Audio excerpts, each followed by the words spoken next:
哦，注意看，邱建良刚刚打败日本拳王获得冠军，他们的19岁天才神童就来滑踢馆，扬言拳打魏瑞脚踢邱建良，30天内踏平国内60公斤级擂台，夺走300万人民币奖金捐给他们的靖国神策。这家伙还说，不管是妖刀魏瑞还是坦克邱建良，都将成为他的拳下亡魂。他就是日本天才神童袁鹏熙，年近19岁就取得了9战全胜9次 KO 的傲人战绩，被称之为日本拳王武尊的唯一接班人，所以在擂台上从不正眼瞧任何的对手。赛前更是狂言此次目的很简单，就是 KO 中国选手拿走300万奖金花红，嚣张，实在嚣张。殊不知中国格斗界同样卧虎藏龙，18岁的小将吴铁印霸气迎战，虽然大赛经验和袁鹏熙比稍显不足，但中国人血脉相连，一脉相承，面对日本选手头可断血可留就是不能怂，所以吴铁印此战也是抱着视死如归的必胜信念。好的话不多说，为了让更多中国人看到痛打日本选手的名场面，还请各位老铁多多点赞支持。接下来我们一起进入比赛当中。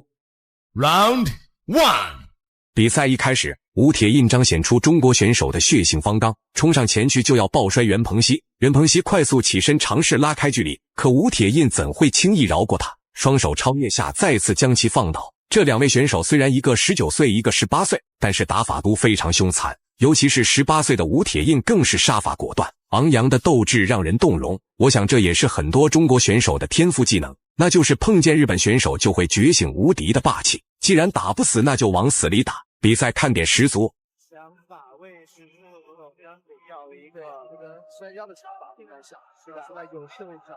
好，双方因为在绳边没有办法继续实施地面的动作，所以要回到场地中央。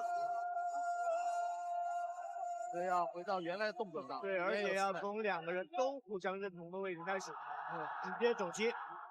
对，上次吴铁印应该这么用肘击降服对方。对。其实在中国格斗里面，攻击与防守，日本选手的防御可圈可点，毕竟比赛经验更足，所以虽然吴铁印身处上位，但却没能获得更深的骑乘把位，反倒逐渐被对手控制住了手臂。目前第一回合双方体力较为充沛，尤其是我们能看到吴铁印精壮的肌肉，这让他的核心力量恐怖至极，所以打消耗战是他最不怕的事情。但与此同时，吴铁印却千万不能粗心大意，毕竟袁鹏熙师从日本拳王武尊，可以说地面技巧名列亚洲前茅。不过我认为吴铁印展现出了远超年龄的成熟打法，无需担心他的状态和处境。对方是做了一个半蝴蝶的防守，想要破坏上位选手吴铁印的重心。这个日本防守也不错。对的，控制住对手的尾巴，手臂上面没有流失了。有点危险。目前缠斗还在继续，吴铁印被双腿锁腰，双臂锁脖，怀揣18般武艺却无法施展。但吴铁印的武器库可有着数不胜数的宝贝，一有机会就用肘击砸向日本选手的脖子。从身体素质这方面分析，在少林寺学习过2年的吴铁印显然更强，基本功更扎实。虽说中国格斗赛事发展较晚，技巧属于中国和外国的融会贯通，集百家之长，但新一代的中国选手却青出于蓝，他们用灵活的变招和极高的拳商，一次又一次用精湛的技巧震撼世界，假以时日便可称霸整个亚洲甚至世界拳坛。对，因为双方都没有建树，所以站起来中间继续站立，对，再冲上去。苏贼打得很主动，对，看看摔子，夹紧摔，日本选手启动夹紧摔，也成功了，双方再站起来，好，可以还一个小绊子，对，好，肘击，连续的肘击，吴铁印的打法在我看来和早期的张伟丽打法十分相似，那就是以攻代守，以进为退。想必假以时日，经过大赛的磨砺，吴铁印定能站在更高的世界擂台当中。近期妖刀魏瑞将和日本拳王邱元浩贵对战，从最初中国格斗的艰难起步，到现在平分秋色，甚至超过日本拳坛，这和魏瑞、邱建良、死神方便和吴铁印这些勇士分不开关系。甚至刘策还取得了日本 K1 的总冠军，五星红旗一次又一次飘扬在中日擂台之上。正所谓长江后浪推前浪，我相信以吴铁印为代表的中国新生代选手，一定能展现出更多的中国力量。对，又是一个打击，也等过过，对，表示在那个，但是呢，他空间的情况，大家可以看下。吴铁印现在没有更好的机会，耐起性子在地上磨血进攻。相较之下，日本选手下位防守会更耗费体力，因为要承受吴铁印身体重量的压制，所以需要更多的耐心去破解对手的招数。其实作为中日格斗新生代的力量，虽然这个日本选手只是个10几岁的小孩子，但显然在大染缸当中成长，心高气傲。赛前既然说了那么多侮辱我们选手的话，那么就要做好头破血流的准备。显然吴铁印心中铭记了这一点，所以打法罕见的凶残，毫无保留。好，这个有点偏了，3次肘击，还要注意哥们，头部在撞击对方，日本用头顶攻。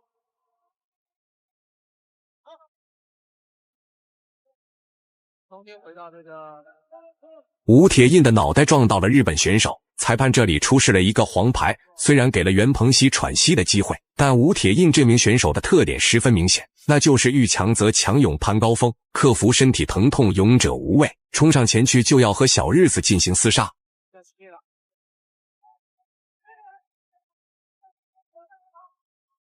刚才用到吴铁印打的很成功。比赛很精彩。这个综合格斗在第1局就打得非常精彩，快进行里面。我们一定要感谢一下2位年轻的选手，给我们带来了这么精彩的综合格斗。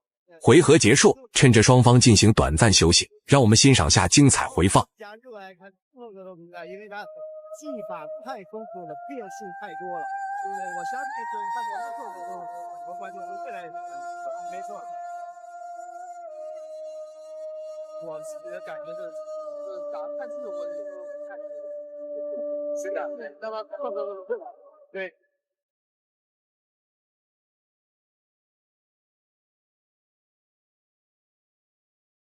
第2回合开始，吴铁印一如既往的前冲搂抱，铁了心要把日本选手绞杀在地面当中，还真是熟悉的场景不变的结果。要说唯一的区别，那就是短暂休息让吴铁印充满了电量，更加凶猛的攻势让袁鹏熙无力招架，就看上位的肘击能否造成断气绞杀。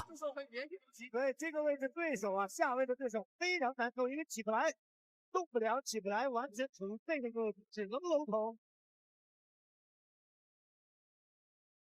上位选手完全可以使自己的体重压住对手，而且还可以使用窒息或者反和解的技术来降服对手。这场比赛在我看来，就像是老鹰捉小鸡的游戏。袁鹏熙没有发挥站立格斗的机会，而地面搏斗当中，又从始至终被吴铁印按在地上摩擦，简直是叫天天不应，叫地地不灵。吴铁印碾压之姿戏耍日本选手，而经过一段时间的厮杀，吴铁印终于酝酿好了自己的杀招，竟凭借着蛮牛之力将对手扔出擂台。对，抓住之一，看看谁能把谁再次放到了地面上。是有一点要回来。这个局是不在射穿，自己没站稳，场地也比较滑。日本选手呢也是一个主击腿。比赛进入到了末期，从吴铁印把对手扔出擂台的状态来看，他显然体力相当充沛，上有余力。而他赛前表示自己的目标不是打满回合，而是要提前 KO 日本选手，所以吴铁印丝毫不用留情，一旦抓到机会就用肘击疯狂砸击。看过张伟丽比赛的老铁，相信都明白肘刃的杀伤力有多大，但这并不是目的，真正的目的是要让日本选手付出血的代价。极大优势位置，日本选手马上起桥，来往上去。对，再次把它放到这个逃脱的动作充分显示了日本选手的训练水准。对，刚才的牺牲瞬间就被逃出来了。压制，要把对方压平。连续的肘击让对手现场丧失意识，可以说每一肘都蕴含着中国勇士的满腔热血，每一次打击都展现了不可撼动的中国力量。老铁们认为小伙吴铁印的这场比赛打得精彩吗？欢迎讨论留言，我们下期再见。